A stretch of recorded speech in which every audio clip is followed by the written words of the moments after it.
while murder and rape charges have been slapped on 5 of the accused in the brutal gang rape and murder of a 23-year-old girl in Delhi. The juvenile among them, who was reportedly the most brutal of the lot, may just go scot-free under the garb of India's toothless Juvenile Justice Act. This boy, who was the bus cleaner, will turn 18 in another 4 months, but he will get away with a maximum of 3 years of counseling in a remand home. He confessed to both sexual and physical assault of the 23-year-old girl and was also identified in a test identification parade. The law states that any offence committed by a person below 18 years of age is an act of innocence, and the juvenile cannot be treated under provisions of the Indian Penal Code or the IPC. Now, this boy will be exempt from prosecution and punishment in accordance with the UN Convention on Rights of a Child. Cases will be dealt with by the Juvenile Justice Board, and he will also be provided legal aid. A bone test on the juvenile rapist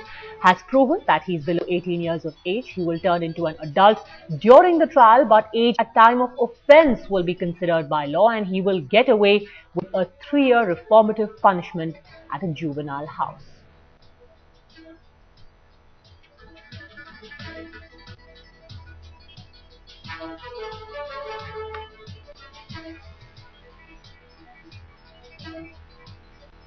माना जाता है। Juvenile का definition यह है, वो child का भी definition वही है। ये जुवेनाइल जस्टिस एक्ट में 18 साल के अंदर कम उम्र का हो तो उसको बाकी लोगों के साथ मिलकर ट्रायल नहीं हो सकता, सजा नहीं हो सकता।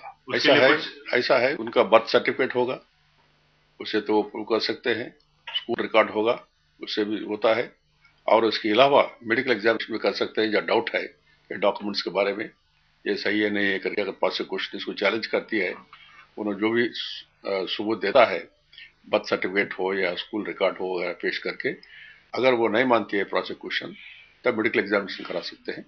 मेडिकल एग्जामिनेशन होता है अंदाजा कितना है करके। Now, can this juvenile's brutal act be considered an act of innocence as per the law? Should the law be reviewed then to reduce the juvenile age from 18 to 16? 8 years ago, the act was amended and the age of a juvenile under the law was enhanced from 16 to 18. Is it time for a judicial review of the Juvenile Justice Act in its entirety? Let's see how the world deals with teen crime. The UK, in exceptional cases, minors can be tried as adults in an adult court. In 1993, the murder in Liverpool set a precedent. In France, juveniles can be sentenced if circumstances and delinquency justify it. In the US, criminal majority begins at 16, 17 or 18 years.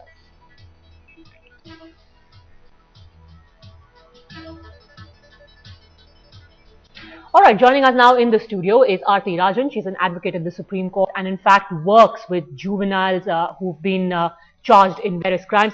I want to ask you, Aarti, in this specific case, the fact that this boy who will turn 18 very soon will be out after maximum 3 months in prison, does that not lend itself to maybe a re-look at the provisions of the Juvenile Justice Act given the horror of this entire crime?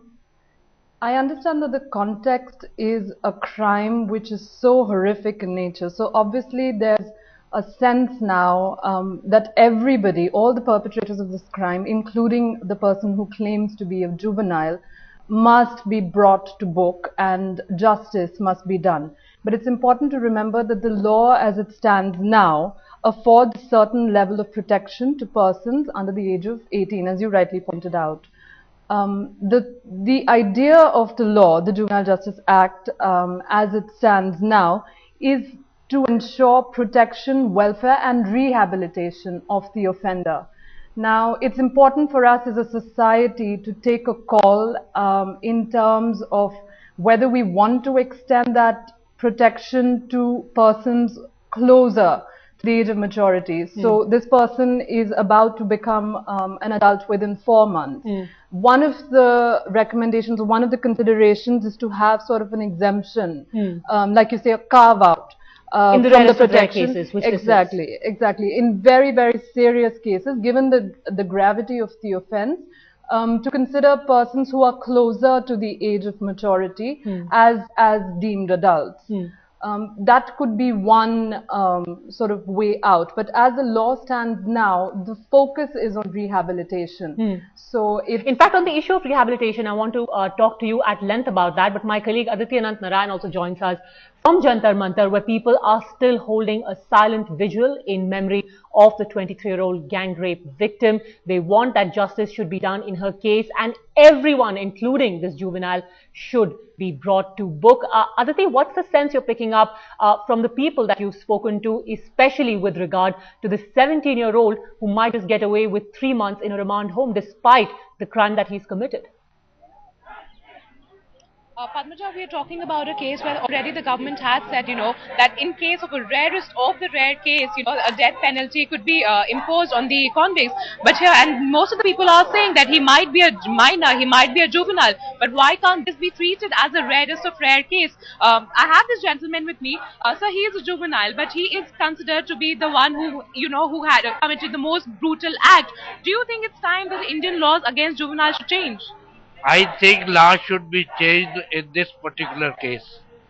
If it would have been another crime, you could give him the consideration of less age. But in this crime, he should get more punishment so that the other children, those who are below 18, should hesitate to be a part of it.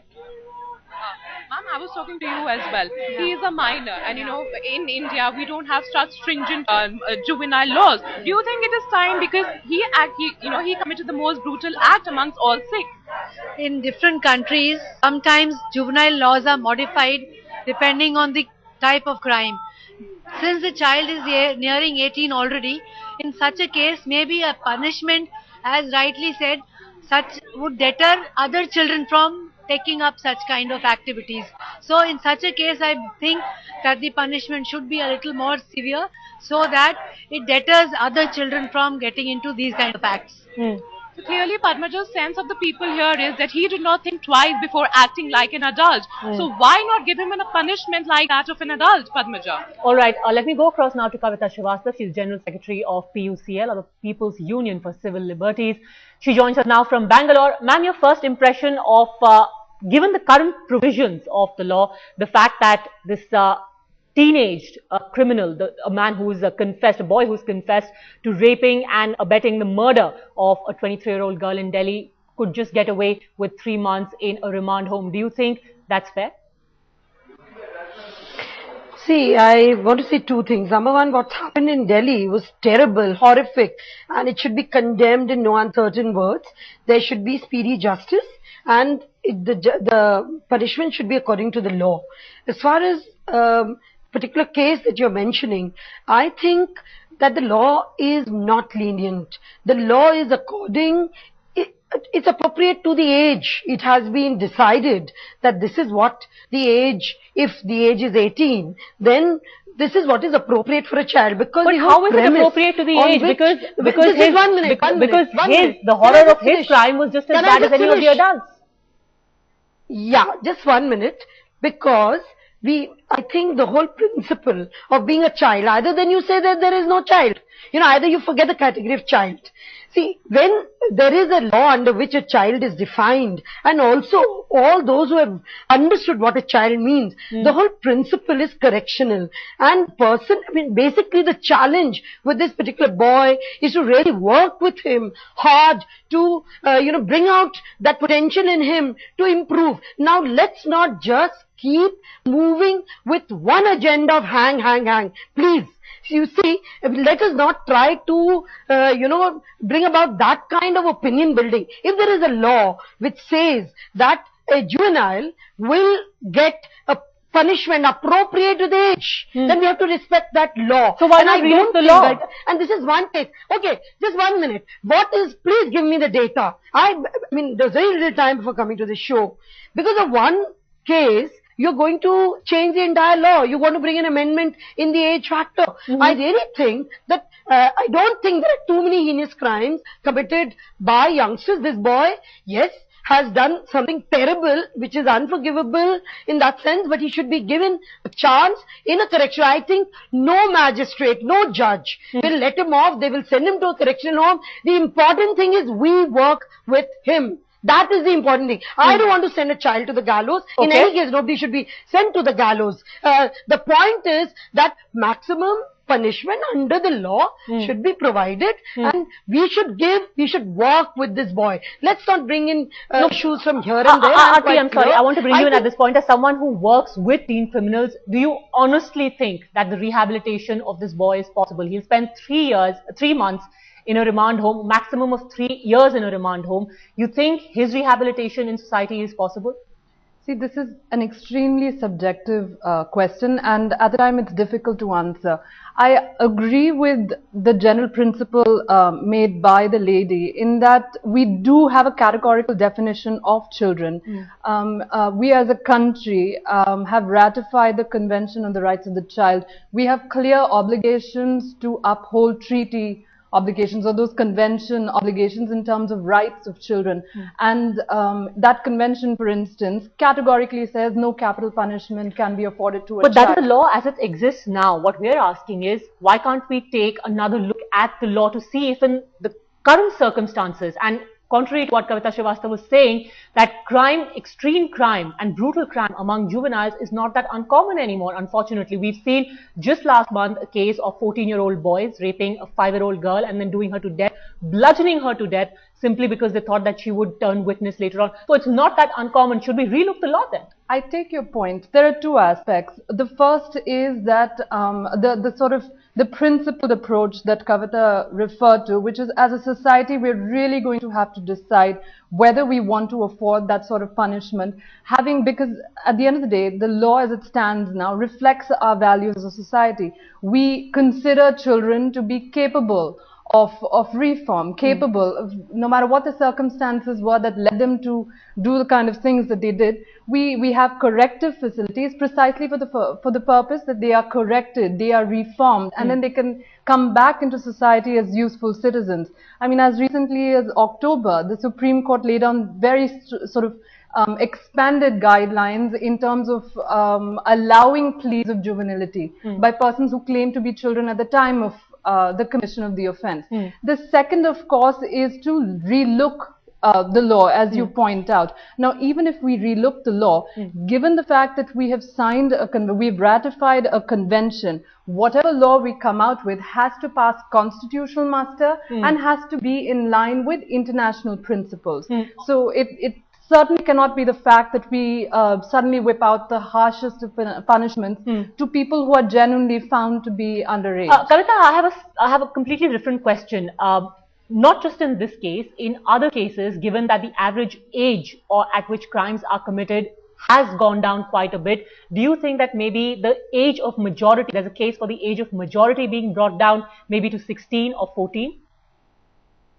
Okay, then suppose I give you a counter question, then bring down the age of marriage, because sexual exploration begins so early these days. Then bring down the age of marriage for girls from 18 to 17 to 16. That cannot be an argument. I think the argument is exactly where the law begins.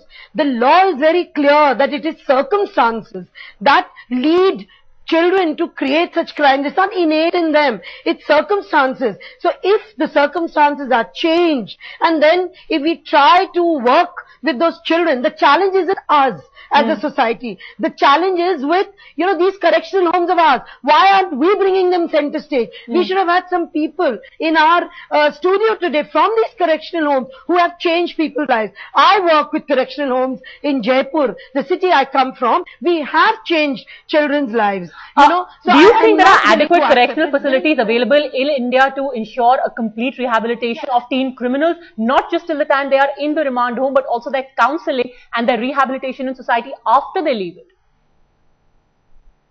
See, if you're asking me, I think they're extremely insufficient. It's an extremely low priority issue. I'm so glad we're discussing this. It ought to become priority. I think one of the things that Justice Verma committee must look at is to see that these correctional homes have international facilities. They're the best counselors. We don't have counselors in our home. That is why NGOs have access and they go and try to deal with children. The rate of suicide amongst children in these correction homes, the children running away because they're brutal sometimes. sometimes. We are brutalizing them further sometimes. I think we need more transparency. I think we need more educational input. We need more psychological input. These are some of the things that we need to do rather than condemn for life a young boy who, yes, has done a heinous crime. Please don't condemn children. Please don't. Please All right, Kavita Srivastava.